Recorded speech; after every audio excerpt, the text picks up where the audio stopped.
Pemirsa, seorang tukang ojek tewas dengan luka tembak di kepalanya setelah sempat cekcok dengan seorang yang diduga anggota TNI. Tukang ojek tersebut langsung tersungkur di depan SPBU Jalan Ciriung, Cibinong, Bogor. Sementara pelaku penembakan langsung diamankan di Subdenpom Kabupaten Bogor. Pelaku bernama Yoyo, anggota TNI berpangkat Serma, berdinas di Detasemen Intel Kostrad. Kini diamankan di Subdenpom Kabupaten Bogor setelah sebelumnya menyerahkan diri ke polisi.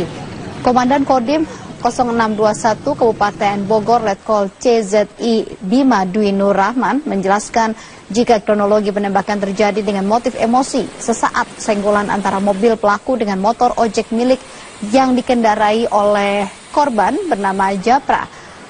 Peristiwa berawal dari senggolan antara mobil pelaku dan motor yang dikendarai korban bernama Japra dan diduga karena emosi. Yoyo yang sedang mengendarai mobil ditemani teman wanitanya berusaha mengejar korban hingga depan SPBU Ciriung. Yoyo pun langsung menempelkan senjata jenis FN45 ke arah kepala Japra dan dalam hitungan detik letusan senjata pun berbunyi. Korban tersungkur dengan kondisi kepala berlubang terkena peluru. Dengan menggunakan senjata api FN45 dan pelakunya diduga kemungkinan adalah anggota TNI tetapi dari satuan Kostrad, tetapi mungkin ini masih kita selidiki kebenarannya, kita cek informasi konfirmasi kesatuannya dulu, kita cari informasi keterangan termasuk sebab-sebabnya kenapa bisa terjadi itu masih dalam penyelidikan. Demikian. Tapi memang tadi dibenarkan ada ya memang ada penembakan di sana, ada yang meninggal dan ada pelakunya sudah ditangkap. Untuk ditangkap itu dari informasi awal dia mau mengamankan diri ke pihak yang berwajib. Dia ketemu polisi, pos polisi atau siapa dia mengamankan diri. Pemirsa, kita awali Metro Siang dengan informasi dari Gunung Rinjani, Gunung Baru, Jari di Kabupaten Lombok Utara, Nusa Tenggara Barat kembali erupsi mengeluarkan semburan pasir dan batu panas setinggi 200 meter ke arah timur. Akibat erupsi tersebut, pendakian ke Gunung Rinjani pun ditutup. Penutupan pendakian sudah diberitahukan ke masing-masing pos pendakian seperti di Sembalunan, Senaru. Sementara untuk pendaki, warga negara asing akan dikirimkan surat pemberitahuan ke pihak kedutaan. Penutupan ini dilakukan berdasarkan perintah dari Balai Vulkanologi Bandung hingga waktu yang tidak ditentukan. Meski kembali erupsi dan mengeluarkan pasir batu dan awan panas, namun tidak terlalu berbahaya bagi warga setempat karena abu erupsi hanya di kawasan Gunung Rinjani saja. Saat ini Gunung Baru Jari berstatus waspada.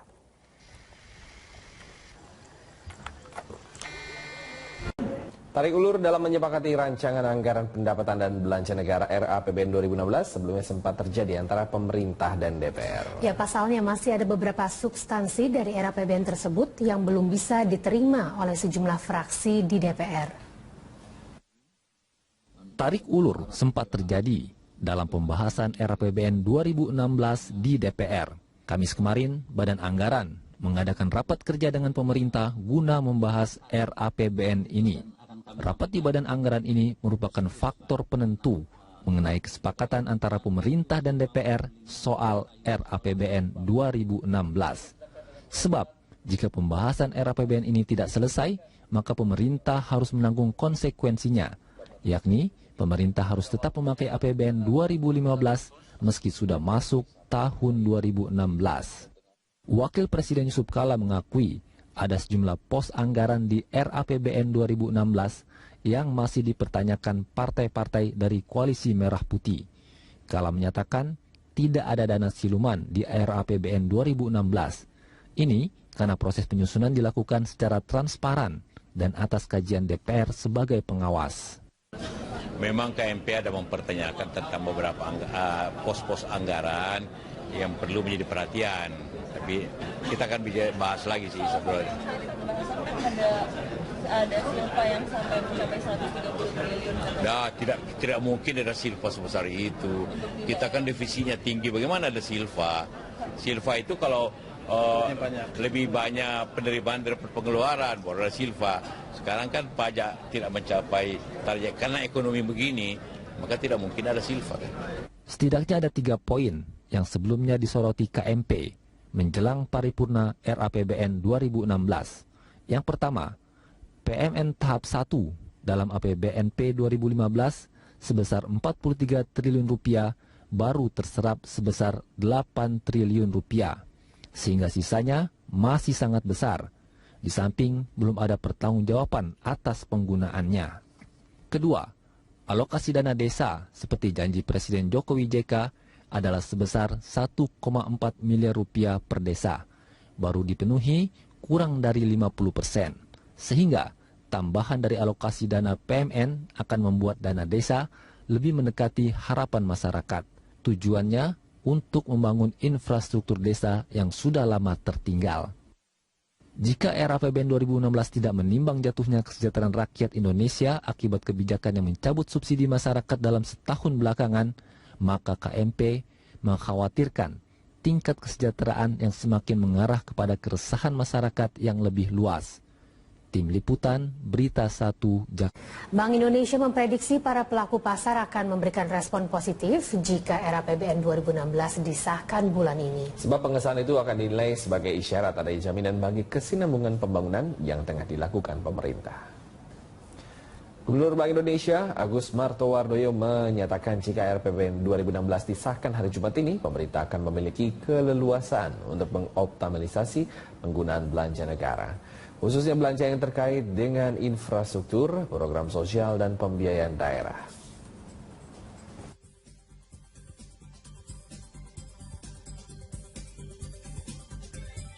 Seperti yang selama ini telah dilaksanakan, di bulan Oktober pasti APBN bisa disetujui, dan itu memberikan kepastian untuk tahun 2016. Kalau seandainya APBN bisa disetujui, langsung akan memberi kesempatan kepada kita untuk melihat lebih dalam belanja pemerintah, khususnya belanja untuk modal, untuk infrastruktur, belanja untuk sosial, belanja untuk daerah, yang semuanya ini akan membawa harapan bahwa tahun 2016 akan dimulai lebih awal pencairan dana-dana pemerintah. Tetapi kalau APBN ini disetujui, juga nanti akan diberikan perhatian pada penerimaan. Inilah news update pukul 10 waktu Indonesia Barat, saya Luisa Kusnandar. Pemerintah dan Badan Anggaran DPR RI akhirnya sepakat untuk membawa RUU APBN 2016 ke rapat paripurna DPR RI yang akan dilaksanakan hari ini.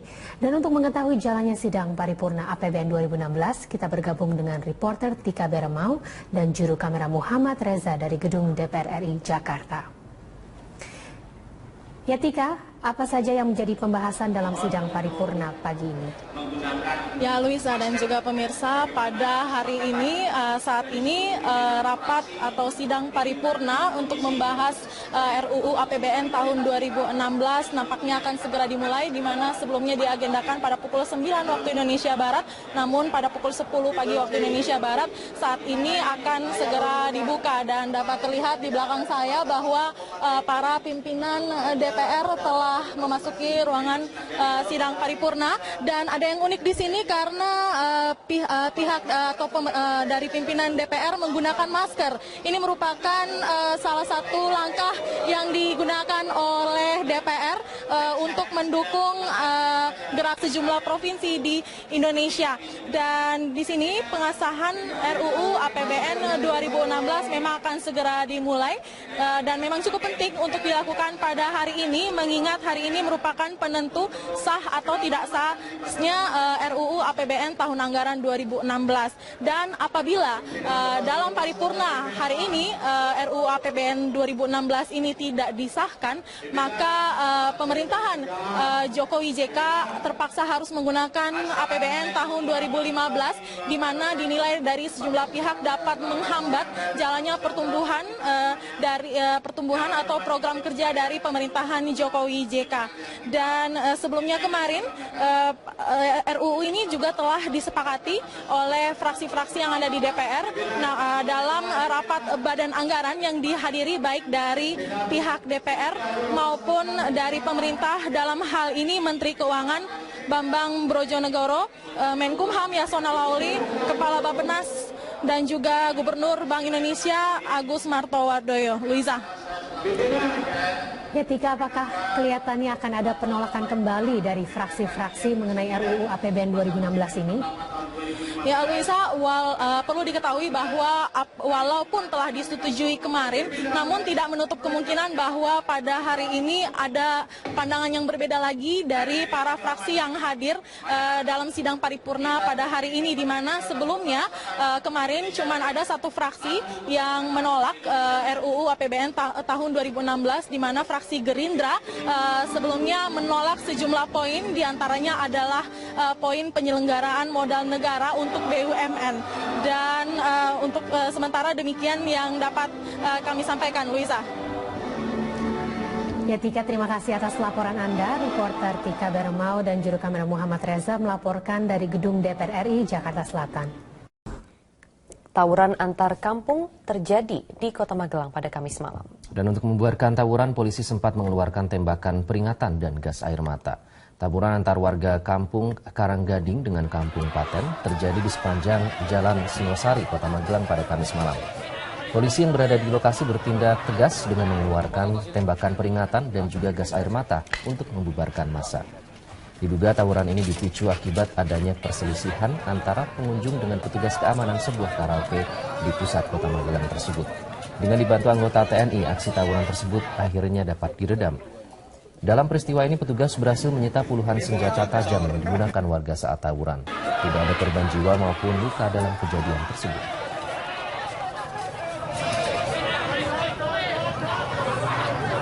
Apa atas ini? Hah?